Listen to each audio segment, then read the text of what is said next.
এর যুবক 40 বছর পর্যন্ত তোমার চেহারাটা নষ্ট হবে না, চেহারার উজ্জ্বলতা যাবে না। মাত্র তোমার 30 বছর বয়স, এই অল্প বয়সে তোমার চেহারায় কেন উজ্জ্বলতা নাই? দেখলে কেন মায়া লাগে না? কেন তোমার চেহারায় নূর নাই? একমাত্র কারণ দুনিয়ার কেউ দেখে নাই।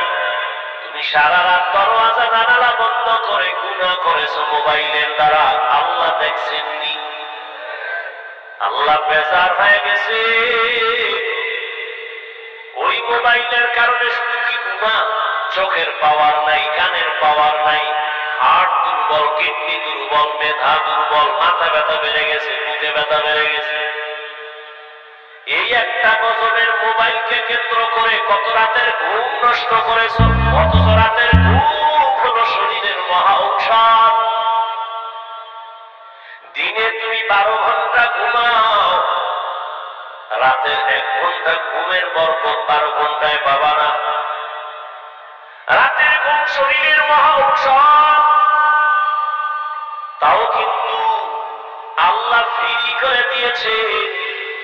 তুমি মোবাইল দিয়ে সারা রাত ঘুম নষ্ট করেছো।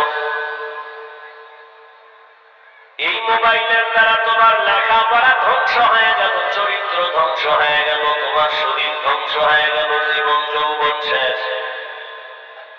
তোমার মধ্যে আছে বলতে কিছু নেই, আছে একটা রূহ, এটা গেলে শেষ।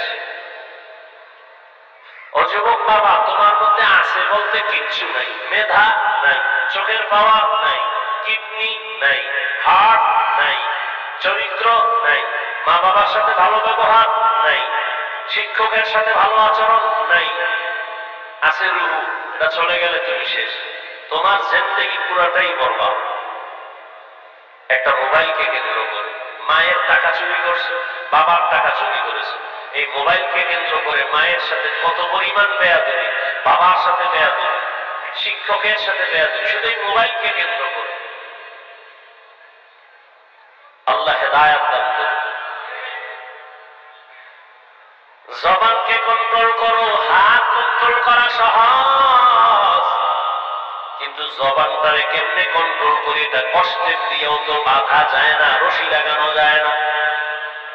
আল্লাহ বলেন আমার কুদরতের একটা মেডিসিন দিলাম, ওই মেডিসিন যদি তুমি ব্যবহার করো জিহ্বা কন্ট্রোল হয়ে যাবে। ওই মেডিসিনটা দুনিয়ার কোন দোকানওয়ালা দিবে না, আমি দয়া করে দিলাম। ওই মেডিসিনের নাম হলো তাকওয়া।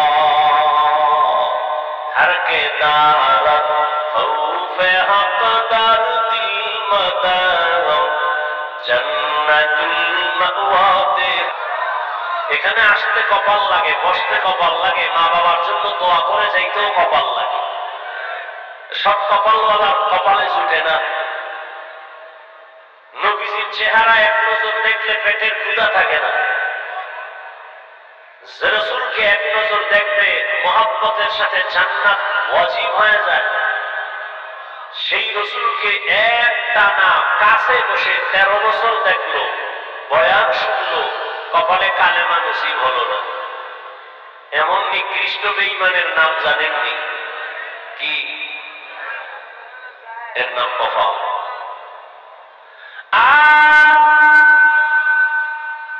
অন্যদিকে 27 বছরের যুবক তরবারি নিয়ে যায় নবীকে জবাই করার জন্য। রহমতের নবীর চেহারাটা দেখে তরবারি ফালায় বলেন, ইয়া রাসূলুল্লাহ, আমার কল্লা কেটে দেন, তবে কালেমা রশি আমার গলায় আগে লাগায় দেন।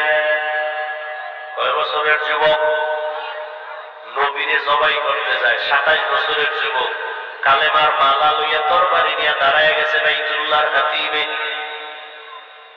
বলিষ্ঠ কণ্ঠে বলে, এই বেঈমান মুশরিক কাফেরের দলায়, আমার নবীর বিরুদ্ধে একটা কথা বলবি, নবী লাগবে না, আমার তরবারি যথেষ্ট।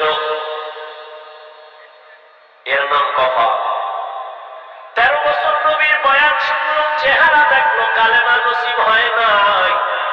আর 27 বছরের যুবক আমার নবীরে জবাই করতে গিয়ে কালেমাওয়ালা হয়ে গেল। এর নাম কফা।